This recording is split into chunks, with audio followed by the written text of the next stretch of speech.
Hello and welcome to Crafting Unedited. My name is Sierra and today I'm going to show you a new trick, hack, whatever you want to call it, to sublimating on cotton or cotton blend, or just to make your sublimation stand out a little bit more. So I got this really gorgeous orange shirt for me and my friend for the new Hocus Pocus premiere, and I really wanted to find out how I could sublimate on it to get this really cool image together and to see how I could get it to pop.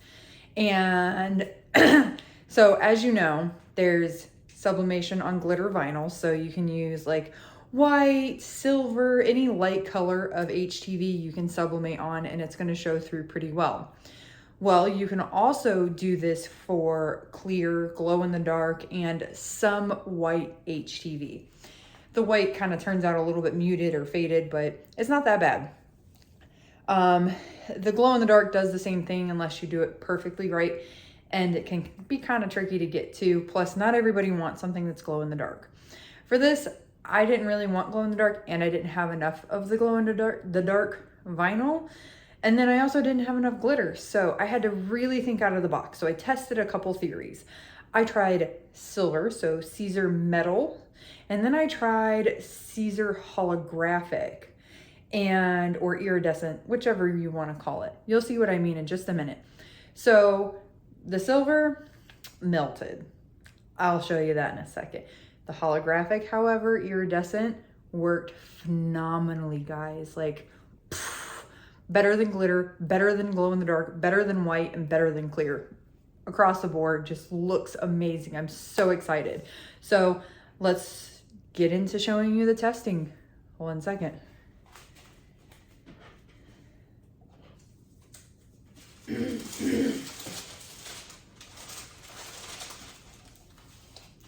So this was my test for the silver. Looks like it transferred, right?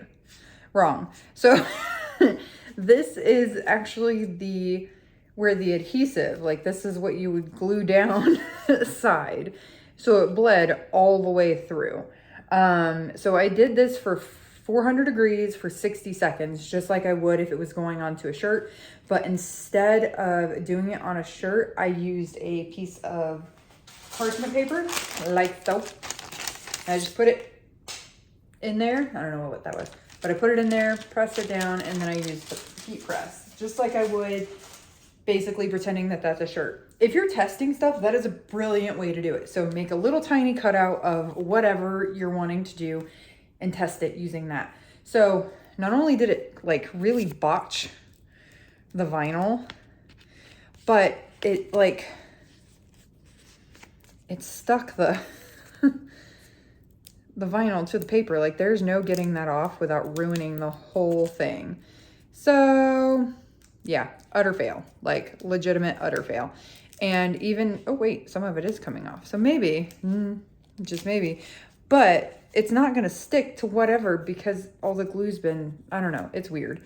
But this is just a major pain in the butt. But I used butt twice there. And no, because look, even if you get it off, it's ugly. So anyways, moving on. That's a waste. Don't do it. Don't waste your time. It doesn't work. But this holographic stuff, look at this. So this is what's left on the print, and this is what came out. I'll show you the bigger image in just a minute because I got a little bit of a tutorial here too on how I did this. But this is what it looks like. So this is Caesar Iridescent. I'll put the link in the description of what product this is exactly. I cannot remember off the top of my head what it's called, but it is by Caesar, and it is one of their holographic or iridescent HTVs. I cannot remember off the top of my head right now, but I'll get it for you. Don't worry. You'll have a direct link to go buy it because you need to buy all of it. And Heat Transfer Warehouse has the gigantic rolls of this. So get on that. This is HTV transfer paper, and this is what was left for this. Let's show you the big image for the shirt now. So this is one shirt that I did because, we're crazies and we love our Hocus Pocus and we're going to go see it. And we wanted matching shirts. So this is what it looks like. Oh, the camera makes it look all muted kind of, but I promise it does not look like that in person. Maybe it's the lighting. Let's take there we go. Look at that. Ring light muted out my design. Look at that. Look how cute that is. I mean, look at the faces. Look how detailed that came out. Like the black is black, the green is green. The faces are even peach. Or like pinky, like the colors that they should be. I'm sorry, but you're not gonna get that on glow in the dark. You're not gonna get it on clear. You might kind of sort of get it on glitter, kind of. But this is amazing. And now it wants to look kind of right. Again, kind of. It's so pretty though. And it's the color is just, I love everything about this shirt. Everything about it. So let's get to tutorialing. Let's get on the tutorial, shall we? Instead of making up new words. All right, so let's put the shirt to the side and move all my testing products. And then move you on over to the pressing station so that you can see what I'm doing. All right, so my heat press is still heating up, so I'll go over what I'm gonna do and then I'll show you what I'm gonna do. So the heat press needs to be at 400 degrees or mine runs hot, so I set it at 390. 390 to 400 is what I set it at generally for sublimation. Then you want to have the decal cut out. So how I got the decal and the sublimation print is I used Design Space. I used Cricut Design Space. And I know, I'm sorry, I'm all over the place. One second. So I used Cricut Design Space and I created my image and then I created an offset. The offset used is 0.3. And the reason why I did 0.3 was because I wanted her whole face filled in with the holographic. I didn't want to have like weeding right there and then it be orange. So I did the whole thing. So 0.3 for this one. And ignore that, sorry.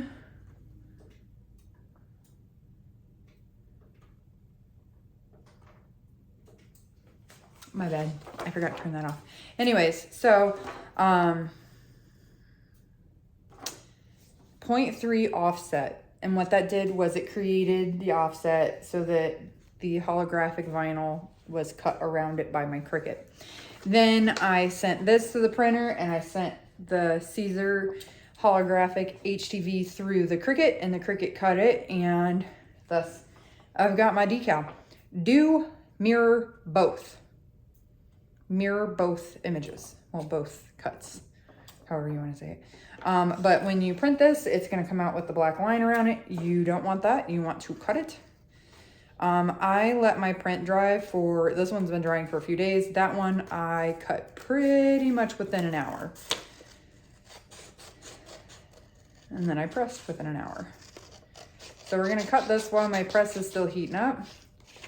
So that I can get a good alignment, I cut like right next to the bottom of my image. And then everything else is just, let's wing it. Cut wherever it lays. Wherever it might be. But I do try to get it as close as I can.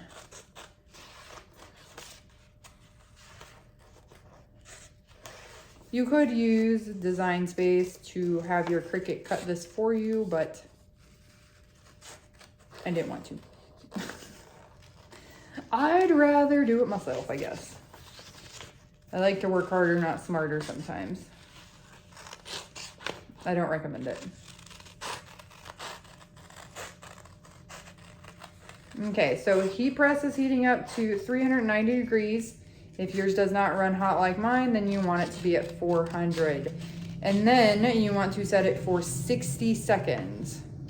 And yes, I know my camera placement is not the best. Please do not judge me, but currently my office and my craft room sit in the very front of the house with a road behind it. So you get what you get, okay? You're not here for the entertainment behind me anyway. You're here for me. Anyway, so cut around. And yes, as I work, I just throw my trash on the floor. And then, so what we're going to do first is we're going to pre-press the shirt to get any moisture and any wrinkles out of the shirt. And then I also fold it in half and do another press so that I get that middle, that center line. And then we're going to press the decal for 10 seconds max. Sometimes I'll just do 5, but you want it just long enough to stick to your shirt. And then you're going to put the sublimation print on top after it cools, and you're gonna press it for the full 60 seconds. So my press is now heated, and I'm gonna move you over so that you can see what I'm doing over here. So you're not just looking at my back, because that's never fun. Okay, so we've got, I move the camera down. There we go. So there we go. Now we've got my little working station. We've got everything all set up here. Parchment paper, butcher paper, whatever you use, you do you. I use parchment paper because it's cheaper and Costco sells it in bulk. Okay, I'm gonna make some space for my swing arm here.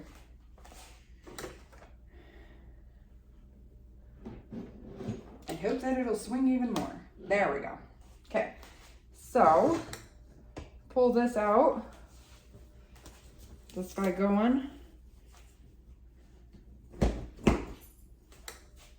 Just gonna do a middle press here. Quick press, nothing too fancy, too special. Bring it back around, slide it in. Quick press. As you can see, it's not a lot of pressure. It's just like your basic press. And lift that up. Now, if you're using the Gildan Soft Style, you'll notice that it discolors a little bit when you press it. It does turn back. Don't freak out. Don't panic. And if it does give you a little bit of scorching color, all you gotta do is take some peroxide and spray it on there as it dries, and it'll get that scorching right out for you. All right, so I just folded my shirt in half, and then I'm gonna press it right at the collar. I'm gonna have my press line up there, and then press it all the way down so that I have a middle section so I know where to put my decal. This is just an extra thing that I do. You don't have to do this. I do it because it makes it easier for me, because I don't like measuring. I hate measuring. I even bought one of those t-shirt rulers and I gave it away. I can't do it. If I measure, I screw it up. I don't want to screw things up, so I don't use it. All right.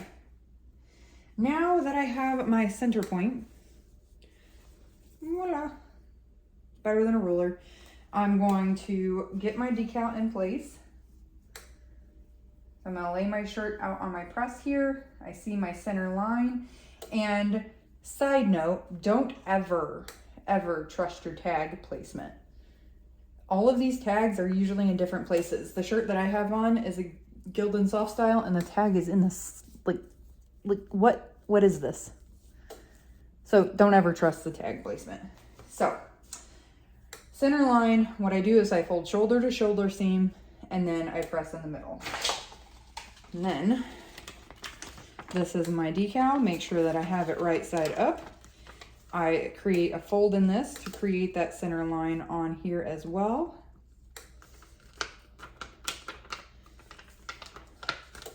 As best as I can. Okay, and then I do 3 fingers, roughly 3 inches down from the collar, and I place center to center, and there we go. That's roughly my center line, and then you just want to put it on there, make sure that it's nice and straight-ish. I do the same thing when I'm cooking. Like, I hate measuring things. I don't typically follow a recipe. If I'm watching a YouTube that you created, 9 times out of 10, I'm sorry, but I'm not going to watch the whole thing. I probably really love your content, but guess what? I'm going to end up doing my own thing. But hey, at least I'm truthful about it. So what I just did was I slid the collar seam off of the press because I don't want to press the collar. That'll create an uneven placement and I don't want that. So move it up just a little bit more, but I needed it down so that I can measure where it was. Okay. Now that's on there.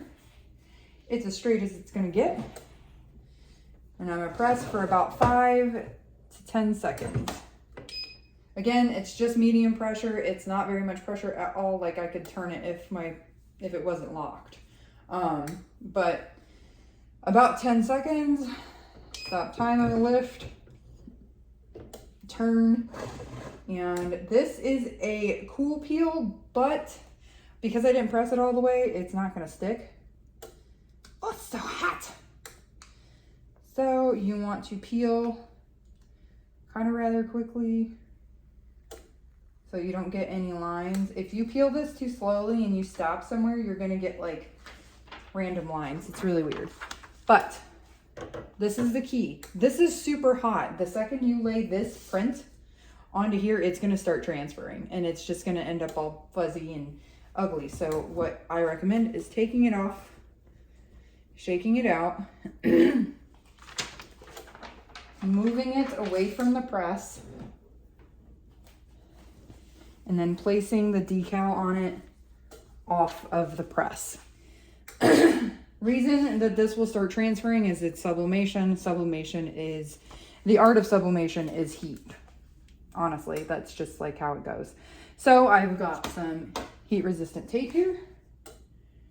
And sorry, I'm still getting over the end of the year or end of the summer respiratory crap that went around. Thankfully, it wasn't COVID again, because that will be number 3, which just isn't fair. All right, so I'm gonna use, if it doesn't want to fight with me, some heat resistant tape.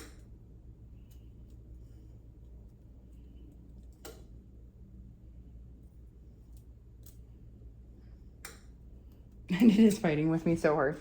And I'm gonna place it, it's cool now, so I'm gonna place it right onto the transfer here.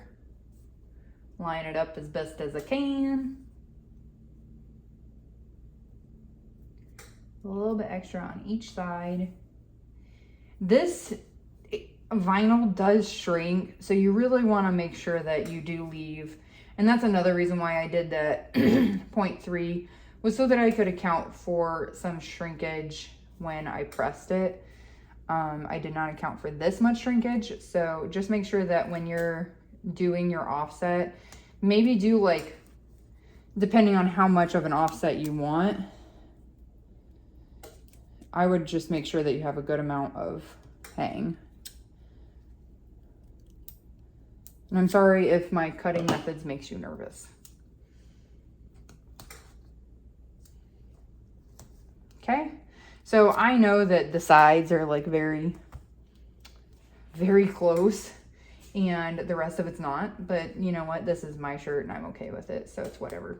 All right, so I've got this, and because the vinyl is behind this, you don't have to have a piece of parchment paper or butcher paper underneath the shirt. You can if you want, but you don't have to. So I'm gonna leave it like it is just because I hate fighting with the butcher paper underneath the shirt or inside of the shirt. It's just it's an annoying thing ever. So I'm gonna leave it like it is and set it on my press. So we're going to lift the shirt. Again, avoiding getting that neck seam, collar seam onto your press. Straighten it out, make sure it's nice and flat. Take your butcher paper, cover the whole thing, and press for the full 60 seconds.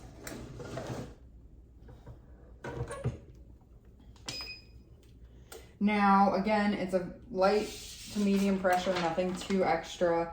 And a couple things that you want to look out for is when it's done pressing, you want to lift this very, very gently because that transfer is not going to stick to that vinyl.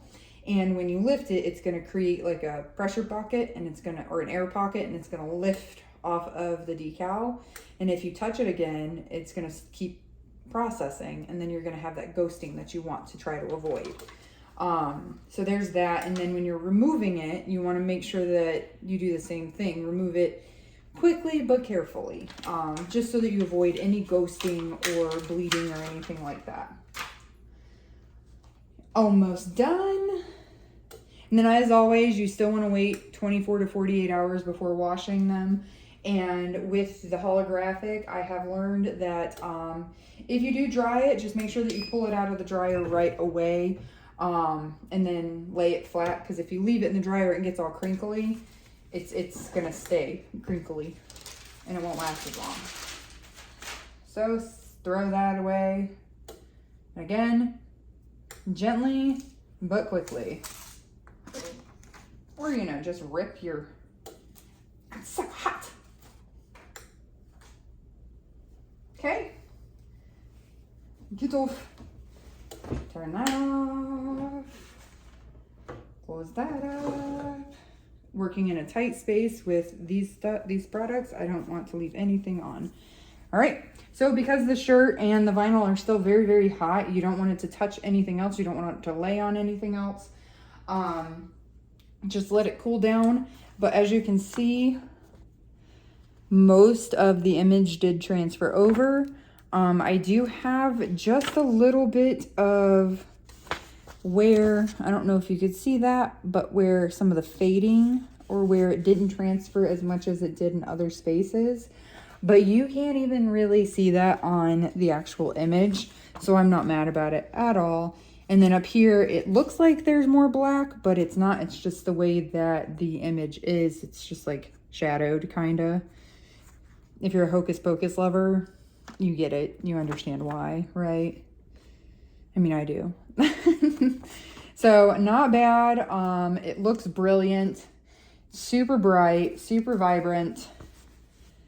And I'm just in love with this process. I am going to go on to Heat Transfer Warehouse and buy all of this vinyl. All of it. I think you should too. Just my opinion. And my ring light is doing its own thing. It's haunted. Whatever. I'm just trying to record here for you. Come on. Anyways. As I was saying, I'm having all sorts of complications with this video. I'm sorry, guys. Anyways, thank you for bearing with me. That's the process for my new trick, new hack, new method of sublimating on cotton, or using different backings or backgrounds to make your sublimation prints really stand out and pop, rather than, you know, just bleaching a big blob onto a shirt. And taking away some of the color. Granted, I love the bleach look for some things, but for something like this, I didn't really want to. And I could have, because I now live where it's sunshining a lot. But I just didn't want to go through that process. So this is a neat trick for you to be able to get a sublimation print onto a cotton or other blend of shirt and have it really stand out. So you need a heat press, you need sublimation paper, sublimation printer, you need a Cricut, and you need vinyl. Then you also have to use design space. So 5 things, oh, and a blank, obviously. So 6 total things for this process, and you're good to go. I don't know why this has me looking so sad and like dark. Anyways, moving on. So those 5 things, these steps, and you're gonna have a brilliant sublimation print. That's really all I've got for you. Make sure you like, subscribe, all that good fun stuff, and make sure you look in the description for that link. I'm gonna get that on there for you, and you'll be able to buy all of the vinyl that you want. I'll even drop the link for this color of shirt for you. Isn't it gorgeous? It's orange, but it's not orange. It's different. Anyways, I'll drop all those links for you. Like, subscribe, drop some comments. Let me know what you think. Thank you for listening. Thank you for watching. And most of all, thank you for supporting. Love you guys. Happy crafting.